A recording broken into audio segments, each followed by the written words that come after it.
Final Fantasy Endwalker Patch 6.2, Buried Memory is arriving in late August. This major Final Fantasy XIV update includes some long-awaited features. In this video we look at Patch 6.2 as a whole, meaning that some of these features will come a few months later than August in Patch 6.25. We will explore the most important additions and advise you on how to get ready, so you can jump in on the action on day one, whenever that is.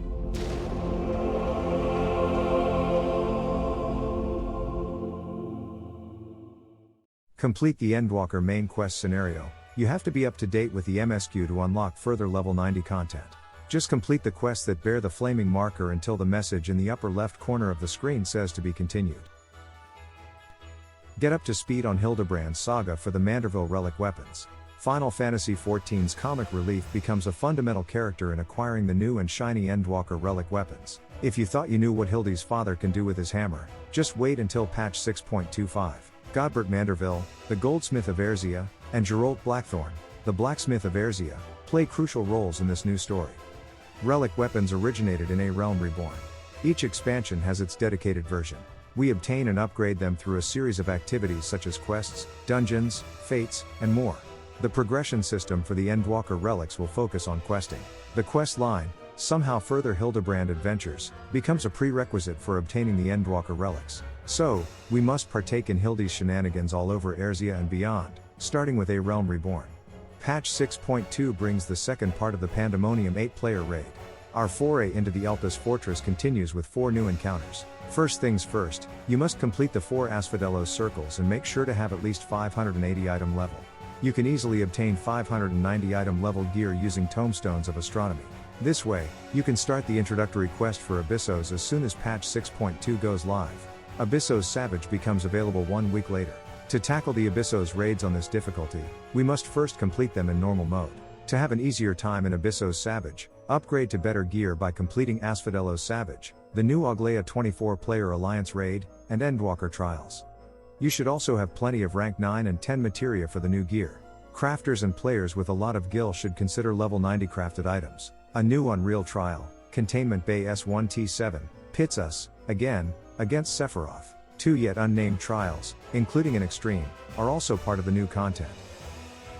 It's time to go back to Heavensward to continue Tataru's grand endeavor. Liberated from assisting the science, Tataru is now focusing on her venture. And by venture, we mean big money business. The coin-oriented Tataru is on the way to becoming Erzea's tycoon, and it's your duty, nay, pleasure, to see her plans come to fruition. This is where you have to get up to get down. If you want to keep helping Tataru, you must mark the Shadow of Mach quest chain as completed. This is the Heavensward Alliance raid series that starts with the Sky Pirates quest. Out with the old Tomestones of Aphorism, in with the new Tomestones of Causality. Come patch 6.2, we will obtain the new Tomestones of Causality. They become currency for the 610 item level gear. Based on the info from past expansions, Tomestones of Aphorism will be marked as obsolete, and you will be able to exchange whatever Tomestones of Aphorism you have left for Tomestones of Astronomy.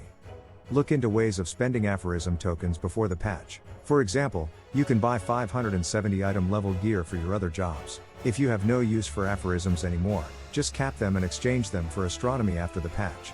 Sacks of nuts replace aphorism tomestones as an item currency. Old Shadowbringers tomestones will no longer be part of the game, so make sure to exchange them before it's too late.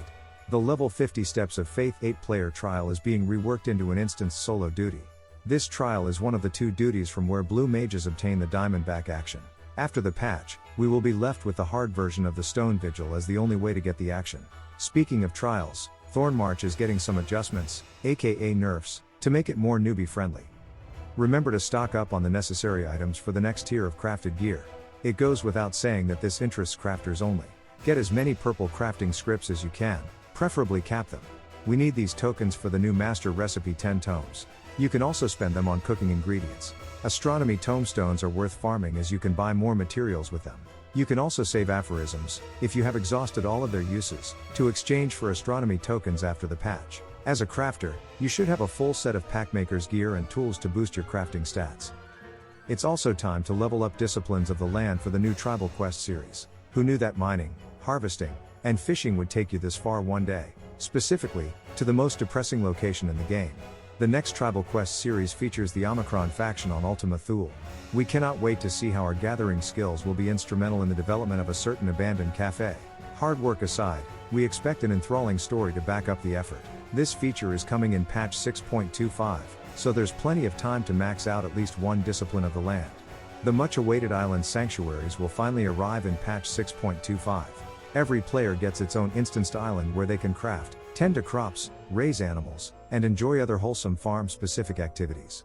We won't obtain gear or other items to help with the warrior of light duties, but it looks like fun and relaxation is the name of the island sanctuary game. We don't have to do anything to prepare for it, just wait a few more months. Patch 6.25 also means it will be time to get acquainted with the new casual variant dungeons. Variant dungeons are flexible activities with the difficulty scaling for 1 to 4 players. You can run them solo, with a buddy, or in a 4-player group using the duty finder. The role restrictions are lifted. You can change jobs on the fly. Variant dungeons have multiple routes with different narratives based on your choices. An NPC will accompany the group and talk your ear off during the run.